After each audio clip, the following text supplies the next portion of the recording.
Bienvenidas, mentes curiosas. ¿Conocéis la historia de Aquiles, el legendario guerrero de la mitología griega a quien la emperatriz Sisi de Austria dedicó un palacio?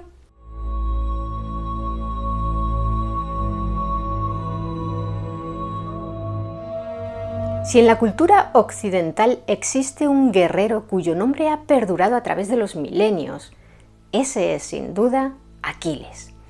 Desde la Ilíada y la Odisea, compuestas hace unos 2800 años y atribuidas al poeta Homero, hasta las películas más recientes, Aquiles siempre ha personificado al luchador perfecto, por su velocidad, su destreza con las armas y sobre todo su ansia de gloria y espíritu combativo. En este vídeo os vamos a contar su historia, pero como personaje mitológico hay que recordar que no es real y que en cada poema épico u obra dramática sobre Aquiles, su biografía se ve modificada y adornada con diferentes detalles. Sin embargo, resulta llamativo que, pese a no haber existido, su leyenda fuese tan poderosa que lograra trascender al mundo real y dejara su huella en la historia real, con emperadores romanos adorándolo y hasta una emperatriz austriaca del siglo XIX construyendo un palacio dedicado a él. El padre de Aquiles era Peleo, el rey de los Mirmidones, una tribu legendaria de Eftia, que según la mitología griega habían adquirido fama de ser unos grandes guerreros por su buen desempeño en numerosas batallas. Sin embargo, lo que hizo de Aquiles alguien especial fue su origen materno, ya que su madre era la ninfa Tetis, una de las 50 Nereidas, las hijas del anciano dios de los mares Nereo. Se cuenta que tanto Zeus como Poseidón habían sido pretendientes de Tetis, pero cuando Prometeo advirtió a Zeus de que una profecía vaticinaba que Tetis engendraría a un hijo que sería más grande que su padre, los dioses, tan orgullosos como prudentes, dejaron de interesarse por ella. Y Tetis se casó con un mortal, el rey Peleo. Cuando nació Aquiles, su madre lo sumergió en el río Estigia para intentar hacerlo inmortal. Sin embargo, como lo sujetó por el talón izquierdo, esa parte no entró en contacto con el agua y se convirtió en el único punto vulnerable de Aquiles. Hay que señalar que el famoso tema del talón de Aquiles no se menciona en los poemas de Homero. De hecho, en la Ilíada, Aquiles resulta alcanzado en el hombro por una lanza en un combate y de su herida brota sangre negra. La historia de Tetis sumergiendo a Aquiles en el Estigia procede del poeta latino Estacio, ya en el siglo I después de Cristo. Algo que siempre me ha llamado la atención es esa forma tan poco delicada de meter a tu bebé bajo las aguas de un río, sosteniéndolo boca abajo como si fuera un conejo. No sé a vosotros, pero a mí me resultaría más natural sujetarlo con ambos brazos e introducirlo en el agua en horizontal. En cualquier caso, si la madre no mostró mucha delicadeza al sumergirlo, mucha menos mostró su padre para criarlo. Sencillamente se lo entregó a un centauro llamado Quirón para que lo educara. Quirón vivía en el monte Pelión y, a diferencia de los demás centauros, se cuenta que tenía buen carácter. De hecho, era un tutor estupendo que educó a un montón de héroes griegos como Áyax o Jasón. Quirón enseñó a Aquiles a pelear y cuando éste fue ya adulto, su madre predijo dos posibles futuros para él: alcanzar la gloria y morir joven, o vivir una vida larga y tranquila de manera anónima. Aquiles optó por la primera vía y decidió participar en la guerra de Troya. Esa es una versión de su infancia. Otras señalan que se crió en Eftia, en el palacio de su padre. Según la Ilíada, lo educó un guerrero mirmidón llamado Fénix, quien luchó junto a él en Troya. La mitología cuenta que Paris, un príncipe de Troya, fue escogido como juez en un concurso de belleza entre las diosas Atenea, Afrodita y Hera. Y la ganadora por decisión de París fue Afrodita. Poco después, París visitó Esparta acompañado de su hermano Héctor, y allí el rey Menelao y su esposa, la hermosa Helena, de quien se decía que era hija de Zeus, los recibieron con gran hospitalidad. Pero Menelao tuvo que viajar a Creta para asistir al funeral de su abuelo, y la diosa Afrodita aprovechó la ocasión para agradecerle a París que la escogiera ella como ganadora en el concurso de belleza frente a Atenea y Hera. ¿Cómo se lo agradeció? Haciendo que Helena se enamorara de él, de modo que los dos amantes huyeron juntos a Troya antes de que Menelao regresara de Creta. Algunas versiones dicen que París raptó a Helena contra su voluntad, pero en cualquier caso, el resultado fue que los griegos organizaron un gran ejército con el que se dispusieron a partir hacia Troya para vengar la afrenta. Fuentes posteriores a Homero cuentan que como la madre de Aquiles, Tetis, sabía que su hijo estaba destinado a morir en la guerra de Troya y quería mantenerlo a salvo de la guerra, lo escondió disfrazado de chica joven en la corte de Licomedes, el rey de Esciro, quien tenía varias hijas. Con una de ellas, Deidamía, Aquiles engendró a un hijo, Neoptólemo, de quien hablaremos más adelante. Mientras Aquiles se encontraba en Esciro, escondido bajo su disfraz femenino, al rey de Ítaca, Odiseo, también conocido como Ulises, el profeta Calcante le advirtió de que los griegos solo conquistarían Troya si Aquiles los ayudaba.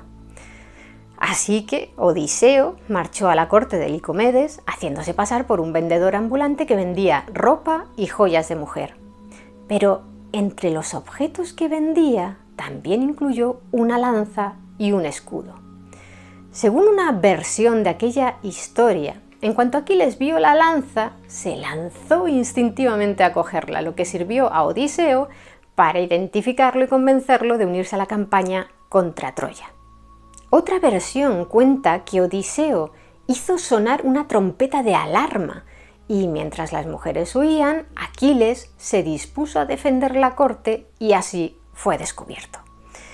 En lo que todas las historias coinciden, ya que es la fase clave del mito de Aquiles, es en que marchó a luchar en Troya en el bando de los aqueos, que es uno de los nombres genéricos que Homero emplea para referirse al conjunto de los griegos.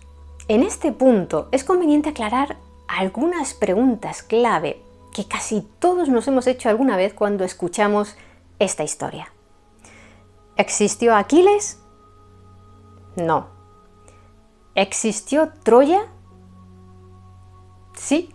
En 1870, el millonario prusiano Henry Schliemann, aficionado a la arqueología, descubrió en la colina turca de Hisarlik las ruinas de la antigua Troya. En realidad allí se han encontrado las ruinas de una decena de Troyas, cada una edificada sobre los restos de la anterior. Hasta el momento se han identificado 11 fases de ocupación, desde la más antigua, que se inició hace casi 5.000 años, hasta la más reciente, del siglo XIII o XIV de nuestra era. ¿Se produjo la guerra de Troya tal como la cuenta Homero? Lo más seguro es que no. Homero no era un historiador, sino un poeta, aunque cabe la posibilidad de que se inspirara en uno o varios conflictos armados reales. Entonces, ¿los griegos destruyeron Troya? Tal vez, pero nunca se ha demostrado que los griegos atacaran la ciudad. Algunos arqueólogos opinan que por su cronología, la sexta o la séptima Troya pudieron ser aquella de la que hablaba Homero, ya que además hay indicios de que sufrieron una guerra. Pero la sexta Troya, por ejemplo, parece ser que fue destruida por un terremoto, no por la mano del hombre. ¿Y lo del caballo de Troya? De nuevo, no hay pruebas de su existencia.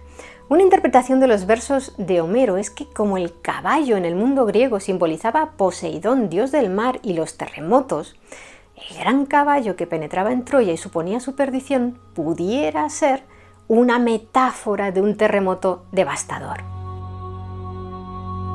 En la Ilíada se cuenta que Aquiles llegó a Troya al frente de 50 barcos con 50 mirmidones en cada uno, es decir, que comandaba a 2.500 soldados. Entre ellos se encontraba el famoso Patroclo, compañero de armas de Aquiles, un personaje sobre el que también existe la misma polémica que generan las figuras de Alejandro Magno y su inseparable Hefestión, con la diferencia de que estos dos últimos fueron reales. Según Homero, Patroclo era hijo de Menecio, que a su vez era medio hermano de Éaco, el padre de Peleo y por tanto abuelo de Aquiles. De modo que Patroclo era tío segundo del mítico guerrero. Patroclo fue enviado por su padre a Eftía, donde se hizo amigo de Aquiles, y cuando Odiseo acudió a la corte de Peleo para reclutar a Aquiles, también se llevó a Patroclo. Los eruditos han debatido mucho acerca del tipo de relación que unía al héroe Aquiles con Patroclo, su compañero de armas. En la Ilíada se muestra que tenían una amistad muy profunda y que buscaban siempre estar juntos en las batallas, pero no se habla expresamente de una relación amorosa entre ambos. Sin embargo, algunos expertos creen que la tremenda furia que embarga a Aquiles tras la muerte de Patroclo es la prueba de que eran algo más que amigos. En cualquier caso, no fue hasta varios siglos después, a partir de una tragedia del dramaturgo griego Esquilo, cuando se empezó a escribir que eran amantes. ¿Cuál era la verdadera relación que los unía? No existe una respuesta, eran personajes mitológicos. La relación que había entre ellos era la que cada autor quisiera atribuirles. Por ejemplo, hay quienes critican que en la famosa película Troya de 2004, en la que Brad Pitt da vida a Aquiles, no se mostrara que su relación con Patroclo era de carácter íntimo, tal como se cuenta en gran parte de la literatura posterior a Homero. Pero como personajes de ficción que son, cada escritor o director de cine es libre de construirlos a su antojo. Pero volvamos a la guerra de Troya. No fue un conflicto breve, para nada. Supuestamente duró una década, durante la cual los griegos no lograban dar con la forma de asaltar las formidables murallas de la ciudad. Aquiles, entre otras hazañas, acabó personalmente con la vida de varios de los luchadores más famosos del bando troyano, como Cicno, rey de Colona, que era hijo del dios Poseidón e invulnerable al hierro. Aquiles lo mató estrangulándolo con la correa de su casco, que era de cuero. En otras versiones, lo hizo aplastándole la cabeza con una piedra. Príamo, el rey de Troya, también tenía otros 3 hijos legítimos, aparte de Héctor y Paris. El más joven de ellos era Troilo, de 19 años, de quien las profecías decían que su destino sería el mismo que el de Troya. Si Troilo cumplía los 20 años, Troya no sucumbiría. La diosa Atenea se lo contó a Aquiles y éste decidió dar caza al muchacho. Le extendió una emboscada a él y a su hermana Políxena en una fuente situada cerca del templo de Apolo, en las cercanías de Troya. Al verlos, Aquiles quedó impresionado por la extraordinaria belleza de ambos. Los dos hermanos intentaron huir, pero Aquiles, apodado el de los pies ligeros por su gran velocidad, persiguió a Troilo y logró derribarlo de su caballo. Troilo, a pie, corrió hasta el templo de Apolo, pero allí Aquiles le dio alcance, lo mató con su espada y lo decapitó en el altar, un acto que ofendió al dios Apolo. Algunas versiones indican que Aquiles persiguió a Troilo en un frenesí de lujuria y que al rechazar las intenciones libidinosas de Aquiles, el héroe griego lo había asesinado. Otras, como veremos más adelante, narran que fue de Políxena de quien quedó prendado. En la Ilíada se cuenta que el comandante de los aqueos, Agamenón, rey de Micenas y hermano de Menelao, había tomado como esclava a una mujer llamada Criseida, hija de un sacerdote del templo de Apolo. Como Agamenón se negó a devolvérsela a su padre, Apolo envió una plaga al campamento griego. Cuando el profeta griego Calcante, con el apoyo de Aquiles, proclamó que la ira de Apolo se aplacaría si Criseida regresaba con su padre, Agamenón accedió finalmente a liberarla, pero a cambio ordenó que para reemplazarla Aquiles le entregara a la prima de Criseida, Briseida, una mujer a la que el guerrero había raptado como botín de guerra tras matar a su esposo, el rey Mines de Lirneso, y a la que Aquiles empleaba como esclava y concubina. Furioso porque le habían arrebatado a Briseida, Aquiles se retiró de la batalla y rezó a su madre Tetis para que convenciera a Zeus de que ayudara a los troyanos en la guerra. Y Zeus así lo hizo. Los troyanos comenzaron a recuperar terreno y, dirigidos por Héctor, lograron empujar al ejército griego hasta las playas. Viendo que la destrucción de los griegos era inminente, Patroclo pidió permiso a Aquiles para llevar a los mirmidones a la batalla, y éste se lo concedió. Pero Aquiles decidió permanecer en su campamento. Vestido con la armadura de Aquiles, Patroclo logró echar a los troyanos de las playas y hacerlos retroceder hacia las murallas, pero Héctor consiguió matarlo antes de que pudiera dirigir un asalto contra Troya y se quedó con la armadura que vestía.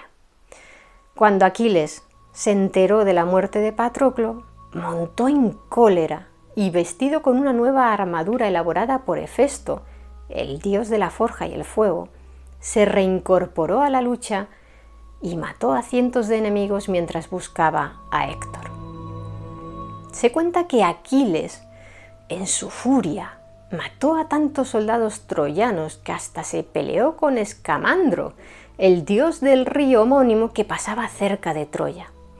Escamandro se enfadó porque de tanto matar, Aquiles había bloqueado el río con cadáveres y contaminado el agua con sangre. Y estuvo a punto de ahogar a Aquiles como represalia, pero Atenea y Poseidón lograron aplacarlo. Cuando por fin localizó a Héctor, Aquiles lo persiguió alrededor de las murallas de Troya. Dieron 3 vueltas completas a la ciudad hasta que la diosa Atenea, adoptando el aspecto de Deífobo, otro de los hermanos de Héctor, convenció al héroe troyano de que dejara de huir y se enfrentara a Aquiles. Héctor, que solo estaba armado con una espada, cargó contra Aquiles con ella, pero falló en su ataque y, aceptando su inminente destino, le pidió a Aquiles que tratara su cuerpo con respeto después de matarlo. Aquiles le replicó que era inútil esperar eso de él, ya que su furia era tal por todas las agonías que Héctor le había causado, que se sentía impulsado a cortarlo en rodajas y comérselo crudo. Dicho aquello, Aquiles clavó su lanza en el cuello de Héctor, ató su cadáver a su carro y lo arrastró por el campo de batalla durante días hasta que el rey de Troya, Príamo, logró llegar hasta la tienda de Aquiles gracias a la ayuda del dios Hermes, enviado por Zeus. Príamo convenció a Aquiles de que le devolviera el cuerpo de su hijo para poder enterrarlo. En aquel momento, la furia de Aquiles por fin se aplacó y le concedió una tregua de 12 días para que se celebraran los actos funerarios, que duraron 9 días. Hay que mencionar que tras la muerte de Héctor se habían estado celebrando unos juegos funerarios en honor de Patroclo, con pruebas de lanzamiento de jabalina, lucha, carrera de carros, combate, lanzamiento de peso y tiro con arco. Tras el entierro de Héctor, Aquiles siguió combatiendo y derrotó, por ejemplo, a la reina de las Amazonas, Pentesilea, que además era hija de Ares, el dios de la guerra. Aquiles la mató atravesando su pecho con una lanza y cuando la vio morir se quedó sobrecogido por su belleza y lamentó haber acabado con su vida. Uno de los soldados griegos, llamado Tersites, cometió la imprudencia de burlarse de la pena que mostraba el héroe por la difunta reina amazona. Y Aquiles, que como ya hemos visto no toleraba las ofensas, lo mató. ¿Y cómo falleció Aquiles? Ese es uno de los puntos sobre los que más versiones existen. Normalmente se indica que es Paris quien acaba con su vida, pero atacándolo de manera cobarde, a distancia, mediante una o varias flechas, o incluso apuñalándolo por la espalda. En cualquier caso, siempre se muestra a Paris como alguien sin valentía que, en contraposición a su hermano Héctor, no es capaz de enfrentarse en combate a Aquiles, quien perece invicto. En algunos relatos, Aquiles muere herido por una flecha envenenada mientras escala las puertas de Troya. En otros, se cuenta lo que ya avanzamos antes, que Aquiles se había enamorado de la princesa Políxena. Según esa versión, Aquiles le pidió a Príamo la mano de su hija y éste se la concedió, ya que aquel matrimonio supondría el final de la guerra. Pero durante la boda, Paris, escondido tras unos arbustos, asesinó a Aquiles de un flechazo. La famosa versión de que murió por una flecha que lo hirió en el talón es obra de Estacio, el mismo que inventó lo de que su madre lo había sumergido en el río Estigia sujetándolo por el talón izquierdo, dejando ese único punto como vulnerable. Los griegos organizaron un pomposo entierro y construyeron un gran túmulo funerario en la playa. Aquiles fue incinerado y sus cenizas se mezclaron con las de Patroclo en la misma urna. Como un adivino predijo que los griegos no lograrían conquistar Troya sin la sangre de Aquiles luchando de su parte, Odiseo se fue a buscar al hijo de Aquiles, Neoptólemo. Aunque solo tenía 12 años cuando murió su padre, el pequeño aceptó marchar a la guerra y ponerse al mando de los mirmidones para vengarlo. Tras demostrar un gran valor en combate, Neoptólemo entró en Troya escondido en el famoso caballo de madera, junto a Odiseo y otros griegos, y logró llegar hasta el palacio real y matar a Príamo. En algunas de aquellas versiones de la leyenda que contaban que Aquiles había perecido enamorado de Políxena, Neoptólemo también se vengaba de esta, decapitándola sobre la tumba de Aquiles a petición del fantasma de este. Por último, en la Odisea de Homero, cuando Odiseo viaja al inframundo y habla con algunas de las sombras que por allí vagan, se encuentra con Aquiles, quien le dice que preferiría ser el esclavo del peor de los amos antes que el rey de todos los muertos. Para consolarlo, Odiseo le cuenta las hazañas de Neoptólemo y Aquiles, al escucharlas, se queda muy satisfecho y orgulloso. Hasta aquí lo que cuentan las leyendas, la ficción. Pero como mencionábamos al principio, Aquiles también dejó una profunda huella en el mundo real. Muchos autores antiguos, empezando por Homero, hablan de que el túmulo funerario de Aquiles estaba en la Tróade, la región histórica en la que se emplazaba Troya. Y se cuenta que casi todos los conquistadores y emperadores de la antigüedad que pasaron por la zona fueron a visitarla para rendirle honores. Según Plutarco, en el siglo IV a.C., unos 800 años después de la supuesta guerra de Troya en la que pereció Aquiles, Alejandro Magno peregrinó hasta su tumba al comienzo de su campaña asiática. Allí hizo sacrificios en su honor, se untó con aceite, disputó una carrera desnudo con sus compañeros y colocó una corona sobre la columna que marcaba la tumba de Aquiles. También el rey persa Jerjes I, de quien ya os hablamos en este vídeo sobre Leónidas, visitó la tumba. En el año 214 después de Cristo, el emperador romano Caracalla consagró una estatua en honor a Aquiles y organizó desfiles militares en torno a su túmulo. Otro emperador romano, Juliano el Apóstata, visitó la tumba ya en el siglo IV. Una de las últimas referencias sobre la tumba es que el sultán otomano Mehmed II, conquistador de Constantinopla, también la visitó allá por el siglo XV. Sin embargo, desde entonces no se supo nada más de ella. Os estaréis preguntando, ¿pero esa tumba era real? ¿No habíamos dicho que Aquiles no existió?